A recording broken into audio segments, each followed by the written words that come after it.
मैं हूँ doctor Kundan खरड़े।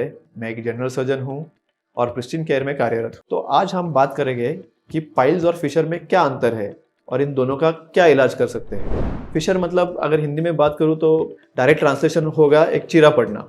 Motion की जगह पे मतलब गुदाद्वार के यहाँ पे एक छोटा सा चीरा हो जाता है हार्ट स्टूल या कॉन्स्टिपेशन की वजह से, और इसके वजह से हमें काफ़ी बर्निंग पेन होता है।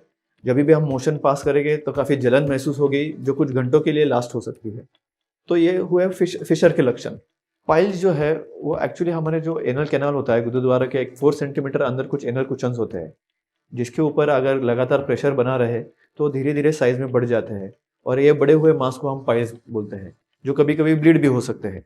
तो फिशर और पाइल्स में दोनों में मेन अंतर ये है कि फिशर जो है that will always be painful, और उसमें जो ब्लीडिंग है वो हार्डली 1 या 2 ड्रॉप हो सकता है। वेराज पाइल्स जो है उसमें जो ब्लीडिंग रहेगा वो 1 या 2 चम्मच से भी ज़्यादा हो सकता है, और काफ़ी बार पाइल्स का जो ब्लीडिंग है वो पेनलेस हो जाता है, मतलब आपको दर्द नहीं रहेगा लेकिन ब्लीडिंग काफ़ी हो सकता है। पाइल्स में भी कुछ हद तक पेन हो सकता है, लेकिन एक 5 to 10% लोगों में ही।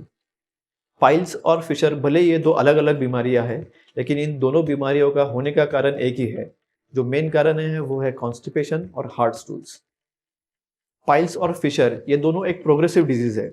इसका मतलब अगर उसका आप सही वक्त पे इलाज नहीं करोगे तो धीरे धीरे आगे जाके वो बढ़ता ही जाएगा और एक फिर कॉम्प्लिकेटेड चीज़ बन के रह जाएगा, जिसका इलाज भी उतना ही डिफिकल्ट हो सकता है।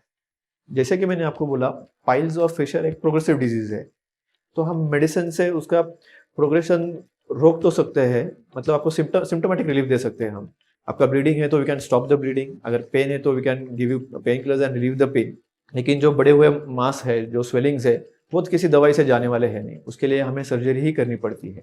सर्जरी में भी अभी काफ़ी नई तकनीक आ गई है। हम सर्जरी में लेज़र या फिर स्टेपलर का भी यूज़ कर सकते हैं, जिससे आपको मिनिमल पेन होता है, आपकी रिकवरी भी काफ़ी फास्टर हो सकती है। दवाई से आपका सिम्टम्स तो रिलीफ हो जाते हैं, लेकिन जब तक आपकी दवाई चलेगी आपका सिम्टम्स रिलीव रहेगा। एक बार आपने दवाई बंद कर दी तो कुछ दिनों के बाद आपको वापस से तकलीफ चालू हो जाती है।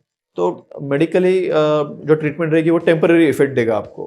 आपको अगर कुछ डेफिनेटिव ट्रीटमेंट चाहिए होगा तो surgery will be a better option. तो ये थी कुछ पाइल्स और फिशर के बारे में कुछ संक्षेप जानकारी, और अगर आपको फिर भी कोई डाउट्स रहेगा तो आप नीचे दिए हुए कमेंट बॉक्स में जरूर कमेंट कर सकते हैं। Will definitely get back to you. Book your appointment on Pristine Care.